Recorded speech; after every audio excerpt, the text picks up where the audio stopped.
The deserter had only accidentally stumbled into a widow's house, and this woman was still a charming and attractive figure. Seeing the man's panicked expression, the widow watched as he suddenly drew his long rifle, but in the next second he pointed the barrel at himself. He gestured for her to take the weapon away, yet the woman looked at his rifle with visible disdain. I had my way, they'd take metal altogether out of this world. Every blade, every gun. It turned out that not long ago, her husband had died on the battlefield, and she knew all too well that in this war-torn era, it was weapons like these that had torn her family apart. She prepared some simple food for the deserter and arranged for him to stay in her barn, even making him change into her late husband's clothes. Later, she returned to her own room, with only a small window separating them. Seeing the man dressed in her late husband's clothes, her longing surged like a wildfire out of control. In the dead of night, she gently stepped into the man's room, hoping he could stay with her through this lonely night. She pleaded with him not to cross any boundaries, only wishing to find a moment of peace in his warm embrace. And so, two complete strangers lay side by side in the same bed, the warmth beside her making Sarah feel incredibly safe, as if her departed husband had returned to her side. The long suppressed emotions and the burdens of life overwhelmed Sarah, and tears streamed down her face like broken pearls. The man gently held her hand, trying to offer a little comfort. In this era of relentless war, finding peace of mind was nearly a luxury. Yet that night, they found solace in each other's presence. Early the next morning, Sarah discovered that soldiers searching for deserters had quietly surrounded her home. She hurriedly woke the man from his deep sleep, urging him to escape quickly through the window. Though the man managed to flee, the cruelty of war made the soldiers even more ruthless. To seize some insignificant supplies, the soldiers brutally dragged Sarah out of her house, even stripping the clothes off her 3-month-old child, leaving the infant to suffer in the bitter cold. Faced with such cruelty, Sarah had no choice but to hand over her stored winter food. But the soldiers' greed did not stop there. They forced her back inside, preparing to commit unspeakable acts against her. Little did they know, the man who had just escaped had quietly returned, slowly approaching one of the soldiers from behind. The quiet inside the house made another soldier uneasy, so he decided to go in and investigate. As soon as he entered, he saw his comrade committing an indecent act against Sarah. For the rest of us!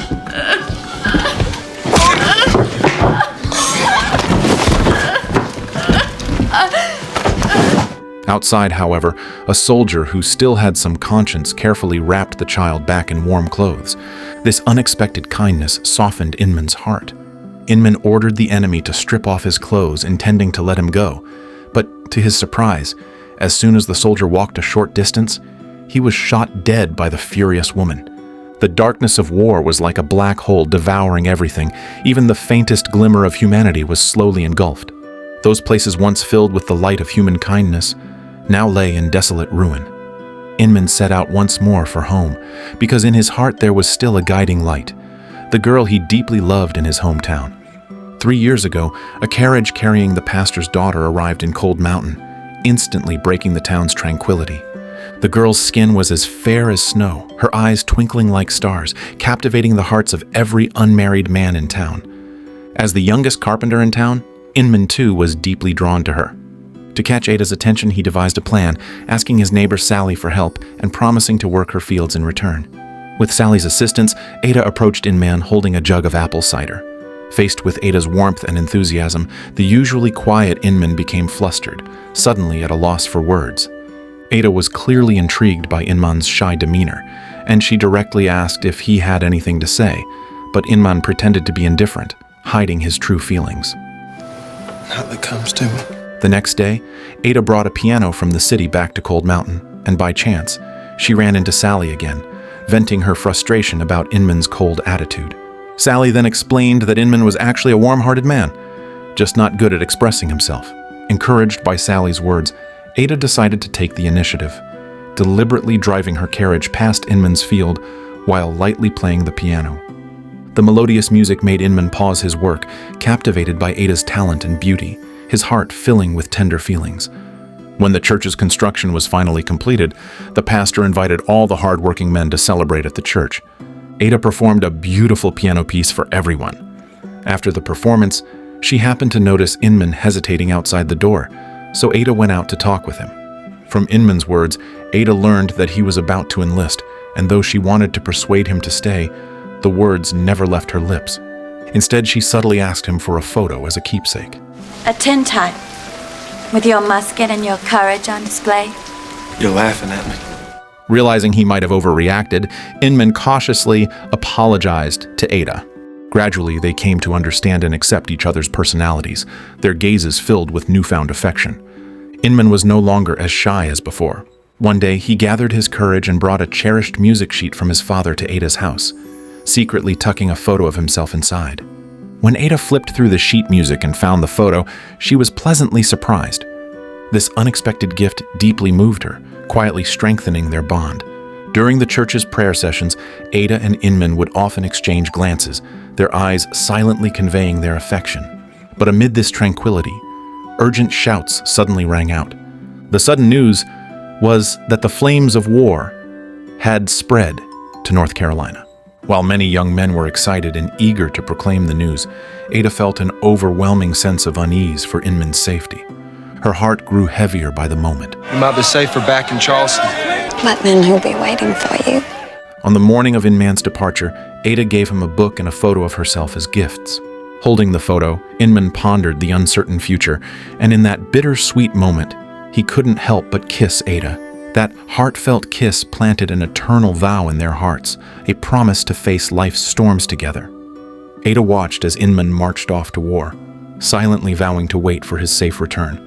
But she never imagined that this wait would stretch for 3 long years, during which all the letters she sent vanished, without a single reply.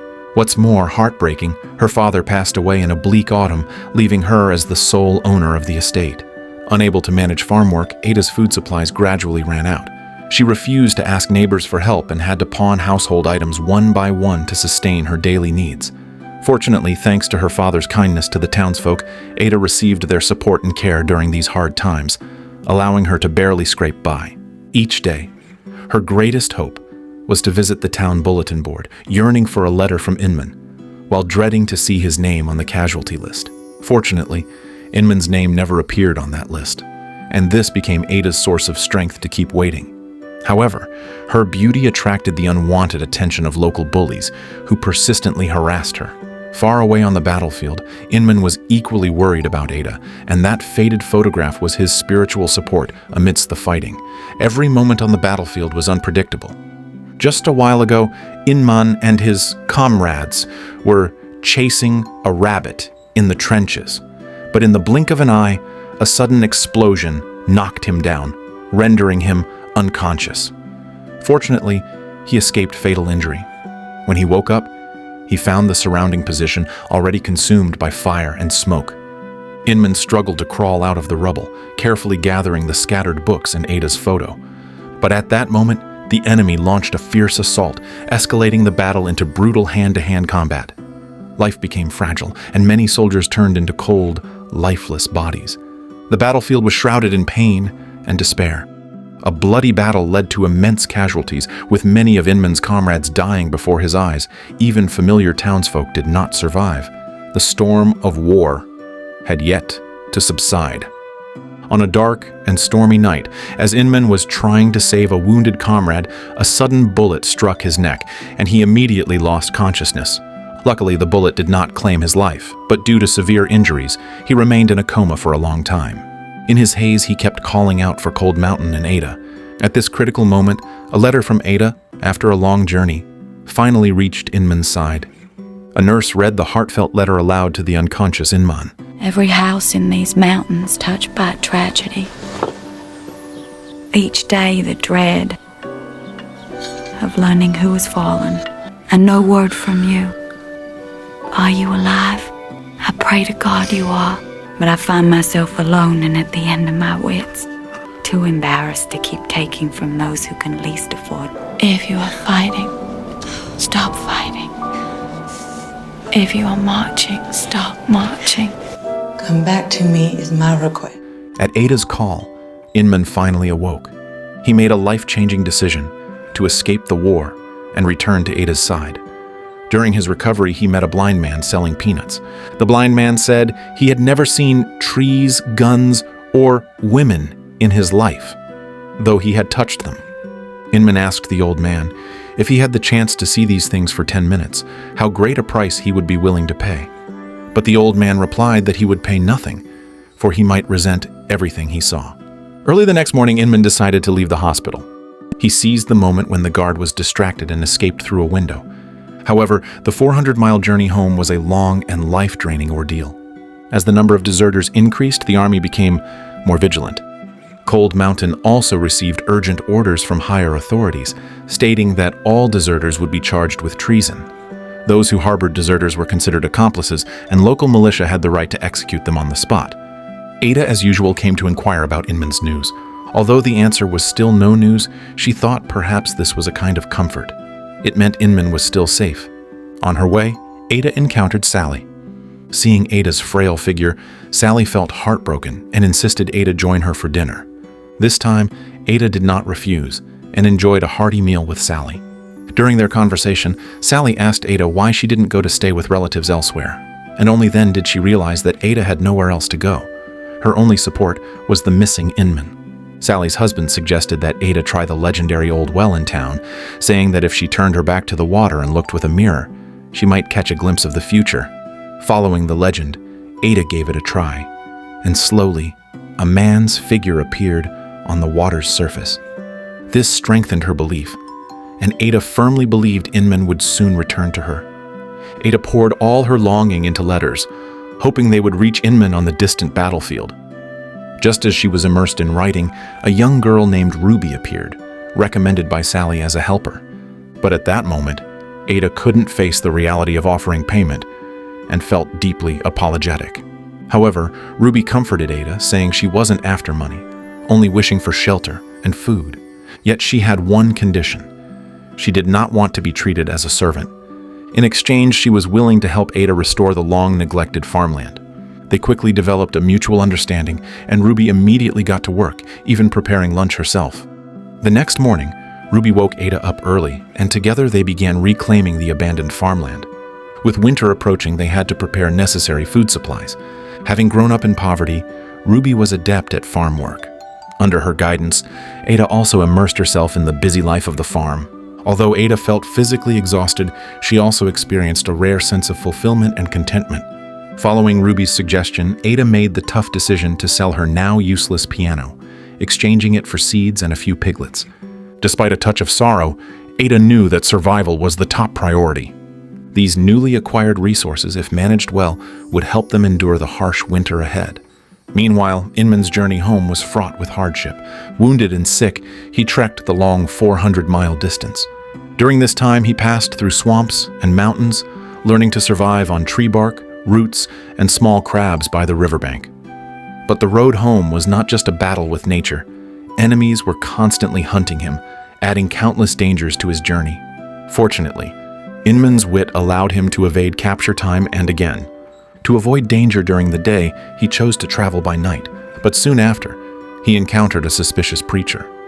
This preacher was attempting to drown a female slave who had become pregnant because of him, fearing she might expose his secret. Faced with such cruelty, Inman did not hesitate to use his gun to stop Reverend Veazey rescuing the enslaved woman. Before leaving, he tied Veazey to a tree and pinned a note detailing his crimes for all to see. The next day, Inman came across a group of slaves fleeing from famine. He tried to exchange $100 for some eggs. But in those days of rampant inflation, even money couldn't buy necessities, and he was flatly refused. Starving, Inman had no choice but to keep moving forward. While traversing a swamp, he unexpectedly ran into Veazey again. Disgraced by scandal, Veazey had been abandoned by his wife and the church, now homeless and wandering. Veazey told Inman about a ferry ahead that could help him cross the river and get home faster, but it would cost $200. Despite the steep price, Inman accepted, determined to return home. Unexpectedly, the girl operating the ferry resorted to illegal dealings for more money. $30 more, we can go to that cabin. I can pull this dress over my head. Have we got $30? Suddenly, a gunshot rang out, and the girl fell into the water, It turned out that a unit of soldiers hunting deserters had appeared, and they opened fire without mercy. Inman, summoning every ounce of strength, rowed desperately, barely making it to the opposite shore and narrowly escaping death. Inman and Vizi had just escaped from the brink of death, and were still shaken when they came across a local young man by a small creek. It turned out that the man's ox had died in the creek, severely polluting the nearby water. He asked Inman and Vizi for help, promising them a good meal in return if they could resolve the issue. Working together, they managed to deal with the dead cow properly. Keeping his word, the man brought them back to his home. After 3 cups of wine, Inman began to feel dizzy. Just as he was about to leave, the man's wife grabbed hold of him and refused to let him go. At that moment, a group of soldiers burst into the house, hunting deserters. It was then they realized this man had seen through their identities long ago and had secretly informed the military in exchange for a bounty. Meanwhile, with Ruby's help, Ada's daily life gradually improved. They even gathered some extra resources, planning to repay Sally, who had helped them during their most difficult times. To their surprise, when they visited Sally, she appeared cold and distant, refusing to let them inside. Not long after Ada and Ruby left, a group of soldiers hunting deserters stormed into Sally's home. Because Sally's 2 sons were suspected deserters, the army believed they might be hiding in her house. To force the deserters out, the militia brutally killed Sally's husband and crushed Sally's hand under a pillar as torture. Hidden in the barn, the 2 children could no longer bear to watch. In desperation, they rushed out to save their mother, only to be mercilessly gunned down by the militia. Hearing the gunshots, Ada immediately rushed to Sally's home and found that aside from the dying Sally, the rest of her family had all been slaughtered. They rescued Sally and took her back to care for her. But Sally's life was already hanging by a thread, her spark of life barely flickering. At the same time, Inman was also facing a life-or-death situation, shackled and about to be sent to the front lines. Suddenly, a forward sentry raised the alarm. The enemy was charging straight at them. The militia captain ordered everyone to hide on the hillside. Seizing this rare opportunity, the deserters tried to escape. To avoid attracting attention with gunfire, the captain commanded the soldiers to equip bayonets. As the militia closed in, the deserters shouted for help, successfully drawing the enemy's attention. A fierce firefight erupted, but outnumbered, the battle quickly came to an end. When Inman regained consciousness, the surroundings were deathly silent, corpses strewn everywhere. He struggled to escape this hellish place, but the heavy shackles bound him like a cage. Just as he was on the verge of despair, a passing herdsman with a long rifle came by and offered him a helping hand. After 3 days in a coma, Inman finally awoke. In these perilous times, the old woman who saved him risked her own safety. She slaughtered a sheep to help him regain his strength and personally tended to his wounds. Under her meticulous care, Inman gradually recovered. Before Inman departed, the old woman gifted him a handgun for protection and gave him a sheep for food on the journey. Even though war had cast a shadow over the world, there were still people who shone like the brightest stars in the night sky, reminding us of hope's light. On a stormy night, Inman stumbled into the home of a woman. In this household, there was no one else but a hungry child and a widow who had lost her husband. And thus unfolded the scene told at the beginning of this story. Before Inman left, Sarah tried to persuade him to stay, believing that in such a war-ravaged era, accompanying each other through hardships was what mattered most. But Inman politely declined her kindness because someone he deeply loved was still waiting for him at home, the source of his strength all along. With his unfinished mission, Inman once again set out on his journey home. Meanwhile, Ada's home was suddenly visited by a thief, who turned out to be none other than Ruby's father, Stobrod. Stobrod, too, was a deserter from the battlefield. Having suffered abuse from him since childhood, Ruby was indifferent to his life or death. Nevertheless, Stobrod confessed that the war had changed him, and he deeply regretted his past misdeeds. Though still harboring resentment, Ruby gave Stobrod some food but quickly sent him away. In the entanglement of family and emotions, the bond of blood remained difficult to sever. The next morning, Stobrod returned with a few friends, giving Ruby a private concert beneath her window. The melody seemed like magic, dissolving years of misunderstanding and estrangement. In that turbulent era, this sudden performance brought the family together to celebrate Christmas. Everyone cherished the love kept in their hearts. But fate often loves to play cruel tricks. Soon after, the militia tracked their hideout in the mountains through footprints left in the snow. Fortunately, a companion who went out to relieve himself at night avoided the ambush. Stowbroad tried to lie, claiming he was just a musician from town, but his not-so-clever companions still exposed their true identities. There is a cave right up near Bearpin Branch. We play some music up there. It never occurred to me there were outliers. I ain't nowhere near Bearpin Branch. He's always getting lost. That cave, we lived there.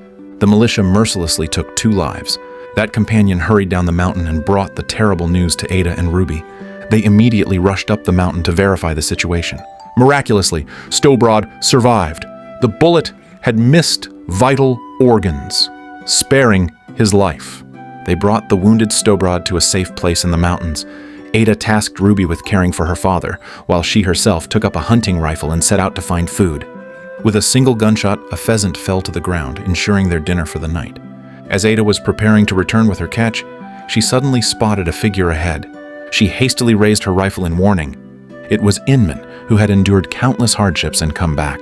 Time had transformed the once elegant young lady into a brave woman wielding a rifle, and the once handsome young man from Cold Mountain now sported a full beard, looking like an old man, making Ada almost fail to recognize him.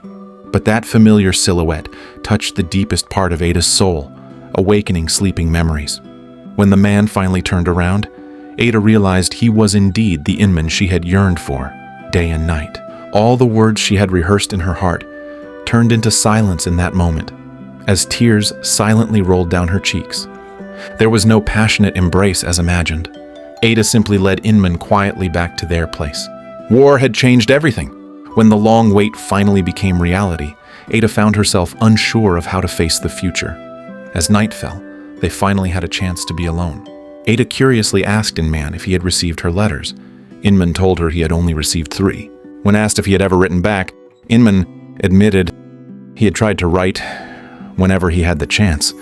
He confessed that it was because of Ada that he found a way out of the darkness. Though their meetings had been few and far between, those precious memories kept replaying in his mind. That kiss, which I kissed every day of my walking. Every day I was waiting. Longing to see your face. At that emotional moment, Ruby quietly left the room, giving them a private space. Though war had erased many colors from life, in this long darkness, there remained a beam of light, warmly illuminating their closely connected hearts. That tender night, Inman pledged his vow of marriage to Ada, and that humble thatched cottage became their little haven of happiness. At dawn, they decided to split up. Ada and Ruby would head home first, while Inman would quietly escort Stowbroad back. They believed they could finally begin to enjoy a happy life. But little did they know, this would be their final farewell. As soon as Ada and Ruby left the mountains, they encountered soldiers searching for deserters. Unbeknownst to them, the man who had delivered their letters had been captured by the militia and, under torture, revealed their whereabouts. The militia accused Ruby of aiding deserters by making coats and intended to treat them as accomplices. Facing the murderers of her father, Ruby acted without hesitation, firing the first shot. The gunfire ignited a fierce skirmish between both sides. Fortunately, Inman arrived just in time, and with his seasoned marksmanship, quickly forced the militia into retreat. One soldier, sensing the dire situation, attempted to flee. Inman gave chase without hesitation, knowing he couldn't let him get away to report back. In a face-to-face duel, the militia soldier refused to surrender, choosing instead to fight Inman to the death. The two pulled their triggers almost simultaneously. Gunshots thundered through the air. The soldier fell beneath Inman's bullet, but Inman was also gravely wounded. From afar, Ada heard the gunfire and instinctively sensed the severity of the situation. She sprinted madly toward Inman's direction. At their familiar meeting place, Inman staggered towards Ada, his steps heavy, his breath labored. Around him, flocks of crows filled the sky, painting a bleak and desolate picture. But in the end, he collapsed in the snow. It was faith like a torch that guided Inman through countless hardships back to her side. It was eternal love that planted a flower of hope amidst the ruins of war. In an era engulfed by conflict, holding on to inner light and warmth might be the best way to resist the storm. And as a witness to this story, I was deeply moved by their persistence and sincerity. It was as if a lantern had been lit, illuminating the road ahead, giving me the courage to keep moving forward despite the unknown twists and turns.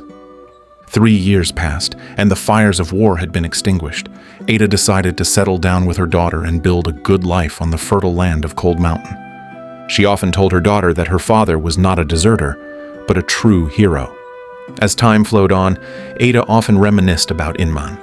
Those moments of their first meeting, his melancholy and deep-set eyes, and the faint sadness that always curled at the corner of his smile. It was as if his gaze could pierce through the vast earth and reach the very gates of heaven.